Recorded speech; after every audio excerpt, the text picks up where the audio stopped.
On pense rarement à notre mort, hein? On fait même tout pour l'éviter. Mais parfois, c'est bon de s'arrêter et d'examiner la direction de notre vie. Si elle s'éteignait maintenant, est-ce qu'on serait satisfait de ce qu'on laisse derrière nous?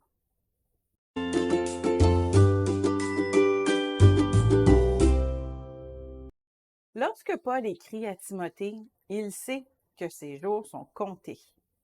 Pour ma part, en effet, je suis déjà comme sacrifié et le moment de mon départ approche.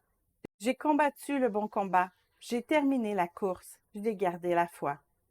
Désormais, la couronne de justice m'est révélée. Le Seigneur, le juste juge, me la remettra ce jour-là, et non seulement à moi, mais aussi à tous ceux qui auront attendu avec amour sa venue. 2 Timothée 4, 6 à 8. Paul a travaillé fort pour faire grandir le royaume de Dieu. Il a livré un combat contre lui-même et contre les critiques religieuses.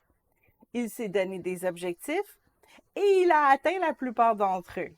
Et par-dessus tout, il est resté proche du cœur de Dieu.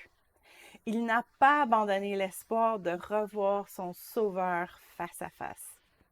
Est-ce qu'on serait capable de déclarer la même chose si on devait partir aujourd'hui?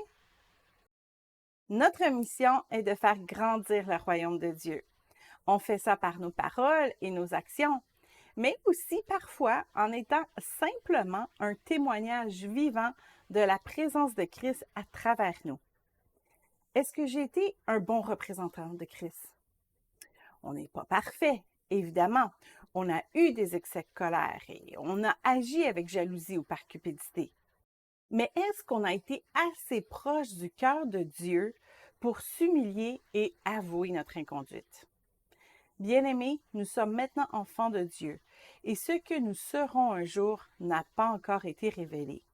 Mais nous savons que lorsque Christ paraîtra, nous serons semblables à lui parce que nous le verrons tel qu'il est. Toute personne qui possède cette assurance en lui se purifie comme lui-même est pur. 1 Jean 3, 2 et 3. Pour notre sanctification, Dieu met plusieurs outils devant nous. Nous avons l'Église locale, où le travail en équipe avec d'autres chrétiens peut exercer notre patience et notre tolérance. On a aussi toutes les tempêtes de la vie qui nous enseignent la persévérance, comme le dit dans Jacques 1, 2 et 3. On vit aussi entouré de pécheurs pour pratiquer notre miséricorde et notre compassion. Si notre vie se terminait aujourd'hui, est-ce qu'on pourrait dire avec satisfaction qu'on a utilisé tous les outils que Dieu nous a donnés pour ressembler davantage à Christ?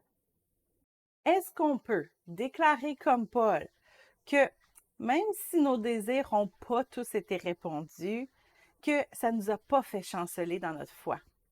Qu'on n'a pas changé nos standards ou notre dévotion juste parce que on voulait absolument se marier? En se comparant à l'an passé, par exemple, est-ce que notre foi a grandi? Est-ce qu'on se sent plus près de notre Père?